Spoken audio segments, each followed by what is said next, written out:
אני לה. ואני מאיה, ואנחנו כיף במטבח!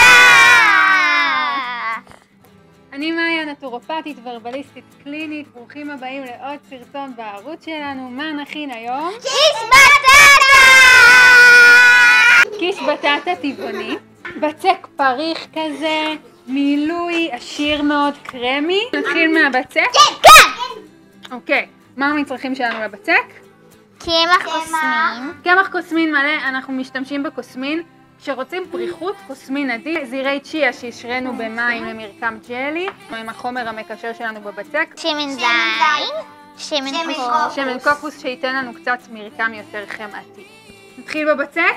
כן. אוקיי, אז אנחנו עושות עיבוד ידני. יש לנו פה קודם את הקמח, ואז אנחנו נעשה גומה ונכניס את הרטובים. המטרה היא שכמה שפחות זמן הרטוב ייגע עם הקמח, כדי שאנחנו עדיין נקבל פריחות, בדיוק. אם אתם עובדים עם מיקסר, אז קודם את הרטובים, לערבב אותם, ואחר כך להוסיף את הקמח לכמה פולסים, וזהו. אז אנחנו עכשיו שמים את כל הרטובים. אתם רואים שזה לא יותר מדי יתערבב עם הקמח, כדי שיהיה כמה שפחות מגע. אותה צורת לישה עם לשים בידיים, של קפצ'וצ'ים כאלה, כמה שיותר מהר, רק עד שיהיה לנו בצק אחיד. וזהו, הנה בצק אחיד. אנחנו הכנו כמות, וככה זה גם במתכון שלכם, כמות לשני קישים. כן. אז אני מכדררת עכשיו לשני כדורים בנפרד, ואנחנו ניתן להם קצת לנוח. אל תאכלו יותר מדי בצק לא מבושל, זה לא טוב. אוקיי, אז חזרנו, הבצק נח קצת במקרר, ואנחנו נכין את המילוי לקיש בטטה. אז בואו נעבור על המצרכים שלנו. בטטה שקילפנו וחתכנו לעיגולים לא אוהבים ולא דקים. לפרוסות בערך בעובי של סנטימטר. עם זירי צ'יה לא מושרים הפעם, שמרי מאכל, עוז מוסקת, בצל סגול מטוגן. מטוגן עם מעט שמן, זית ומלח. מושרה במים. מושרה במים לפחות לשעתיים. ורוזמרין. רוזמרין מיובש. אנחנו נתחיל מלעדות את הבטטה. עידוי כזה זריז ונוח של בטטה. מה זה אומר? נסדר את הבטטות בתוך הסיר. סידרנו את זה בשכבה. ואז אני מוסיפה מעט מים, זה לא אמור לחסות, שיהיה בערך סנטימטר של מים בתוך הסיר. מה שאני אעשה, אני אחסה את הווק הזה, ואז אני אתן למים לרתוח. כשהם ירתחו אני אנמיך כמה דקות עד שהבטטה מתרככת, וזהו. הבטטה שלנו בעידוי, ואנחנו נמשיך להכין את המילוי, את התערובת. אז בתוך הבלנדר שמרי מאכל, זרעי צ'יה, קשיו מושרה במים, שסיננו אותו, ומים, כוס של מים. אם מלקים את הכל? כן. ואנחנו נטחן את זה לתערובת אחידה חלקה עד כמה שניתן.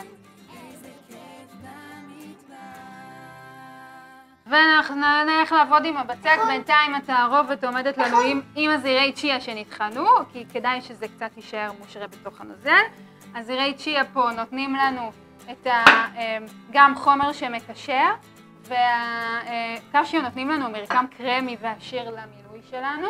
הנה הבצק, יש לנו פה תבנית של פאי, נוסיף לה טיפה שמן לשמן. בואו תשמנו את התבנית. לשמן. ואז חתיכה אחת של הבצק. אנחנו נשטח עכשיו את הבצק על התבנית, אתן מוזמנות לעשות את זה.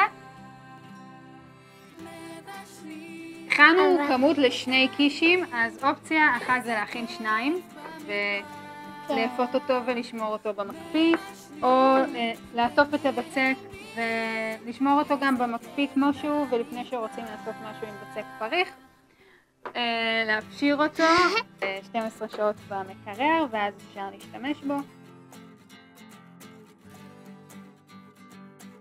אני עוברת לשוליים, אני עובדת ככה עם שתי הידיים, כדי שיצא לי אחיד בגובה ודק בפינה, כי לפעמים יש הצטברות כזאת של בצק בפינה.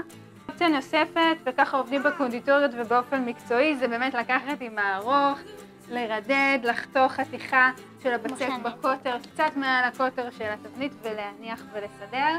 ככה התבנית נראית אחרי שסידרנו את הבצק עם שוליים. על זה אנחנו נדקור במזלג, אנחנו לא רוצות שיהיה לנו בועות של הבצק.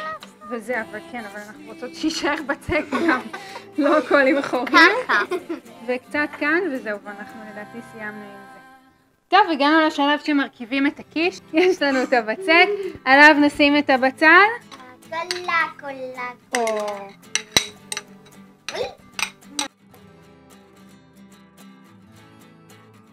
אז יש לנו שכבה אחידה של הבצל, ועכשיו ליה תסדר לנו את הבטטות יפה.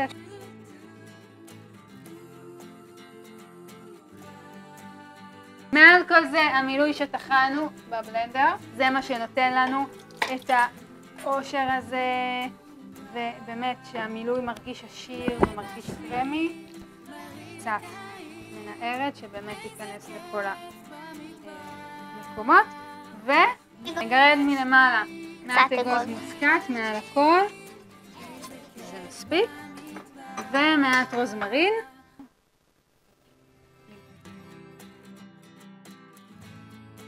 זהו, הקיש שלנו מוכן להיכנס לתנור, לאפייה 180 מעלות למשך 40 דקות עד שזה מזיב מלמעלה. חזרנו! והקיש שלנו מוכן! ואנחנו כולנו בציפייה לטעום ממנו. אז אני אחתוך? כן. משהו ששכחנו להגיד לכם זה שבתוך התערובת של המילוי שטחנו בבלנדר יש גם מעט מלח. 3, 4 ו...